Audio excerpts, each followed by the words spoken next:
Handshakes, palm slaps, back slaps, it all means the same thing. Congratulations. Congratulations on the big hit. Of course, the big hit comes in many different size packages. They all count, but some count more than others.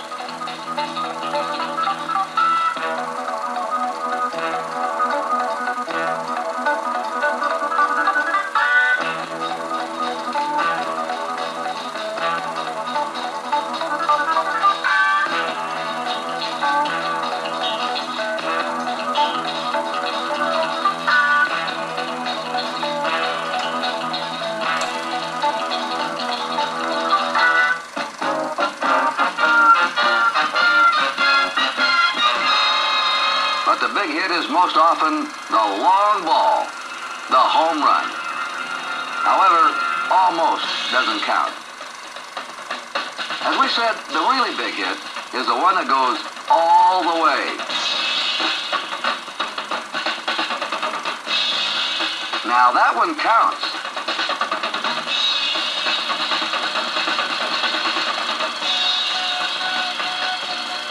And that one counts too.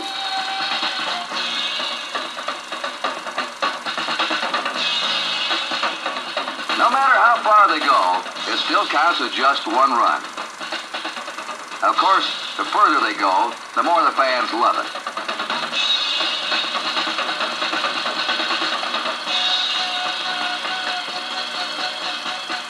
But a home run is a home run, any way you slice it, and down through the years, fans and players alike salute the round tripper with great joy and the heartiest of congratulations. It's jazzier now with exploding scoreboards, fireworks, and instant replays on TV, but the popularity of the home run really began to hit the headlines through the efforts of just one man, George Herman Babe Ruth, the Sultan of SWAT. Babe Ruth's 60 home runs in one season and his total of 714 for his career are probably the two most quoted statistics in sports. They are also the two most coveted marks. Hack Wilson hit 56 home runs back in 1930. That's still the National League record, but he never got closer to Babe's 60. In 1932, Jimmy Fox belted 58, but Double X failed in his bid for 60. Detroit's Hank Greenberg had a shot at the Babe with 58 homers and 5 games remaining, but Greenberg failed to hit another. And here's Hank reminiscing about his assault on the magic mark. Well, 1938 was the year that I hit 58 home runs and was challenging Babe Ruth's record. And of course, the Detroit Tigers were not in the pennant race that year, so the only excitement for our season was the possibilities of my being able to equal or surpass Babe's record. Frankly, breaking Babe Ruth's record didn't impress me as much as it did the fans. Babe was always a great idol of mine, and in my mind, he was the home run king, and even if anyone came along and hit 61 home runs in his season, didn't necessarily mean that he was supplanting the Babe as the all-time home run hitter of baseball. That 714 home runs seemed like a number that nobody would ever surpass in those days, and the Babe, in my memory, is without a doubt the home run hitter as far as I'm concerned.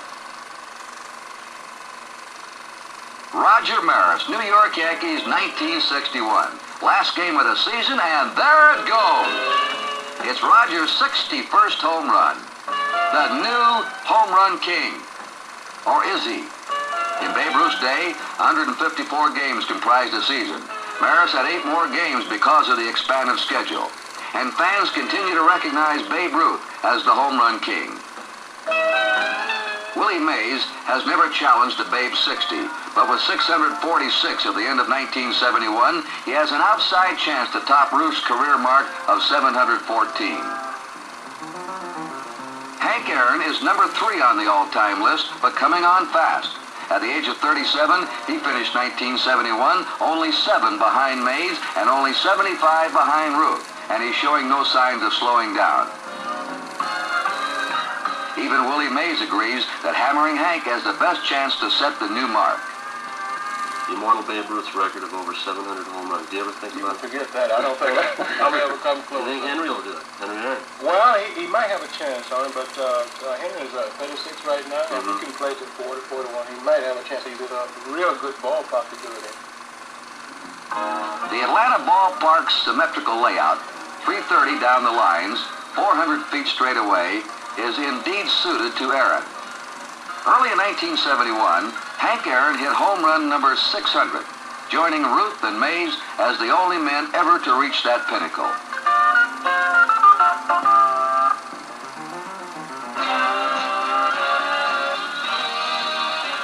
Then there's the exclusive 500 club of home run hitters. Mel Ott's style of lifting his front leg didn't stop him from smacking 511 career homers. Frank Robinson is the newest member of the 500 club. He made it during the 71 season. Here's another recent member, Harmon Killebrew, who at 35 years of age should have many more four-baggers left in that big bat. Ernie Banks, Mr. Cub, reached the milestone in 1970. And here's number 500.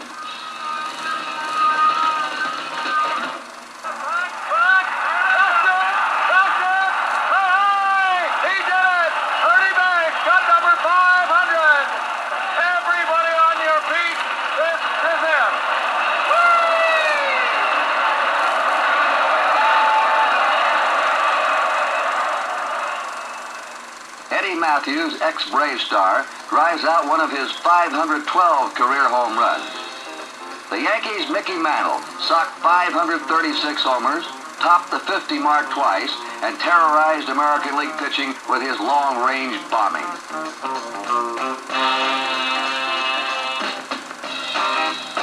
They still talk about the one Mickey hit in Washington that ended up a block away from the left field stands and was measured at 562 feet. Mantle came close to hitting one completely out of Yankee Stadium, something not even Ruth accomplished. This shot hit the facade of the roof in right field.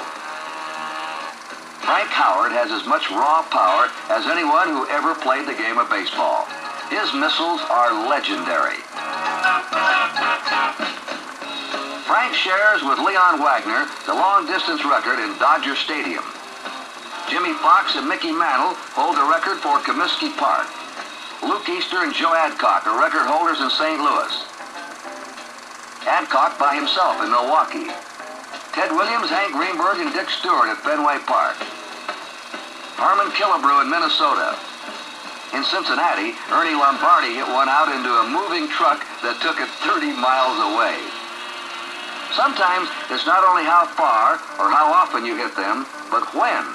Lou Gehrig hit 23 home runs with the bases loaded during his shortened career, the premier grand slammer of them all. Willie Mays lost a line in the record book when Pittsburgh's Dale Long wrapped 8 homers in 8 consecutive games. Ted Williams and Stan Musial, 2 all-time great hitters, had a flair for the dramatic in baseball's all-star games. In 1955, with the game tied in the bottom of the 12th, Stan the Man sent the National Leaguers home happy with this round tripper. The 1946 Classic found Ted Williams facing Rip Sewell's tantalizing blooper pitch. Williams bombed the blooper, hit 2 homers, and led a 12-0 American League victory. What many call the most famous home run ever came in the 1951 National League playoff.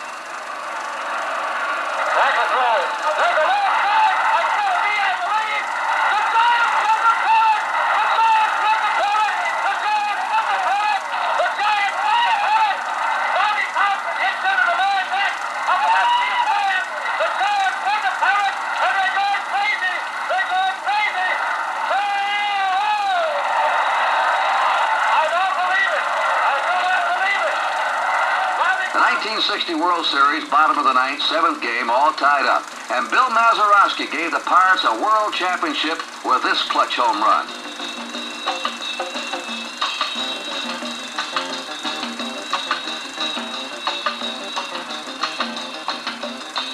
Recently acclaimed the greatest living player, Joe DiMaggio starred in 10 World Series. This shot in 1951 was the last home run of his brilliant career. The 1941 All-Star Game in Detroit, with the American League 1 run down and only 1 out away from defeat. Ted Williams blasted this last-ditch 3-run homer to turn the game around.